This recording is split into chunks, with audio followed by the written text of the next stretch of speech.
Hi, this is Kirk, the bariatric carnivore. Well, there was another study that came out that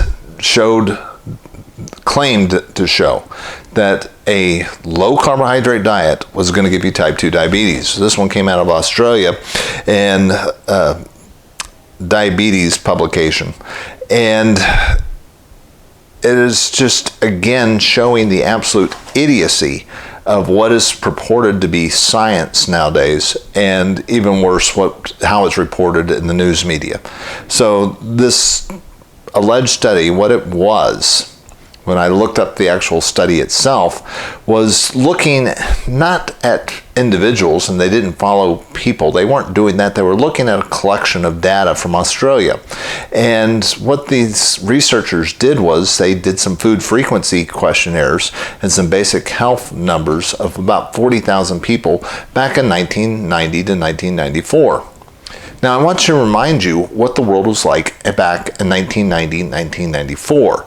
This is back during the food pyramid time in the United States, where statins were just going on the market. Everybody's trying to reduce their cholesterol like crazy, and they're pushing a very high carb diet with lots of natural, unprocessed, lots of carbohydrates. And a low carb diet in this particular study was 50% of your calories coming from carbohydrates. Now, that's not a low carb diet.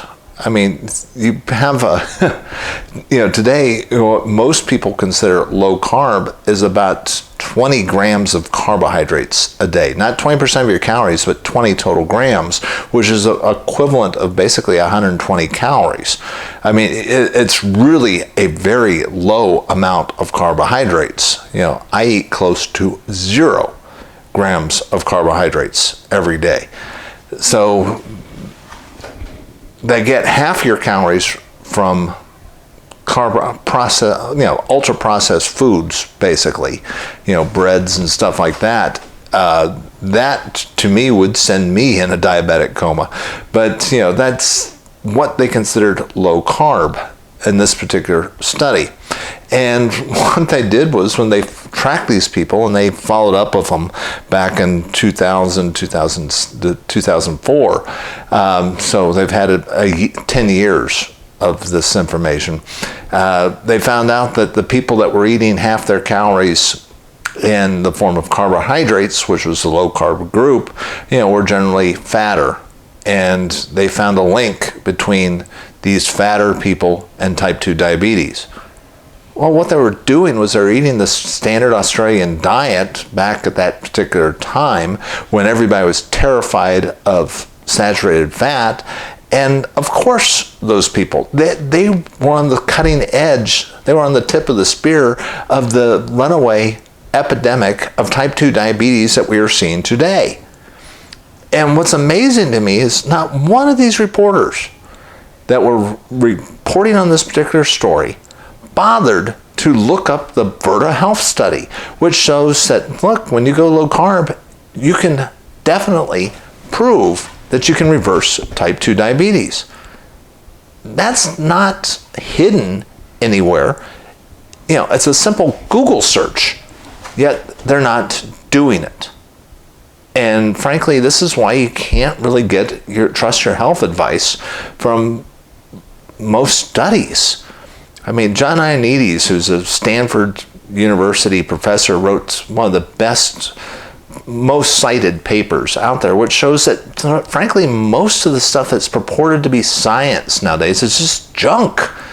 It doesn't show you anything. And this study is another one of those studies that prove it, and it gets picked up there on the media because they know they're going to get clicks from the keto community. And this study was done back before there was a low-carb community. Think about what life was like back in the 1990s. Atkins was vilified. If you were eating what he was suggesting, you were going to die in the next couple of years. There was no paleo movement. There was no keto movement. There was no carnivore movement. That didn't come along until 30 years later. So, that's what's so ridiculous about utilizing this type of study and trying to make a conclusion that somehow that is a low-carb diet. Frankly, it's easily demonstrably provable that it wasn't. And yet it's being purported as truth. And we see this happening all the time because, frankly, it serves the interest of big food. It serves the interest of the diabetic community because there's people that are trying to sell you insulin. There's people that are trying to keep you dependent. There's a bunch of people that really don't want you to get well. And that's unfortunate, but there is a solution to it. Quit listening to them. Get out. I mean, if you want to figure out if this works for you, it's pretty darn easy to do. I mean, first of all, just get yourself a tape measure, measure around your waist, and see how big your belly is. And then check your blood pressure. And then go get some simple blood work. This costs maybe $35. You want to check your triglyceride levels, your HDL, your fasting insulin, your fasting glucose, and your A1C. Pretty darn easy to do. Then eat low carb. Try to keep your carbs down to 20 grams or so a day. And do that for 3 months. Then check your waist. Check your blood pressure. Check your HDL. Check your triglycerides. Check your A1C. Check your fasting glucose. Check your insulin. If the insulin has gone down, if your A1C has gone down, if your fasting glucose has gone down, if your triglycerides have come down, and your HDL has gone up, and your waist size is smaller, congratulations, you're more metabolically healthy by eating low carb. You can test that out at no cost. It doesn't go on your insurance. We're talking $70 in blood and lab fees if you order them yourself, which you can do. Anywhere in this country, you can do it. And that's demonstrable proof that what you're doing is reversing type 2 diabetes. You're making yourself metabolically healthy. Easy peasy, simple as can be. And if it works for you, then you know how to eat.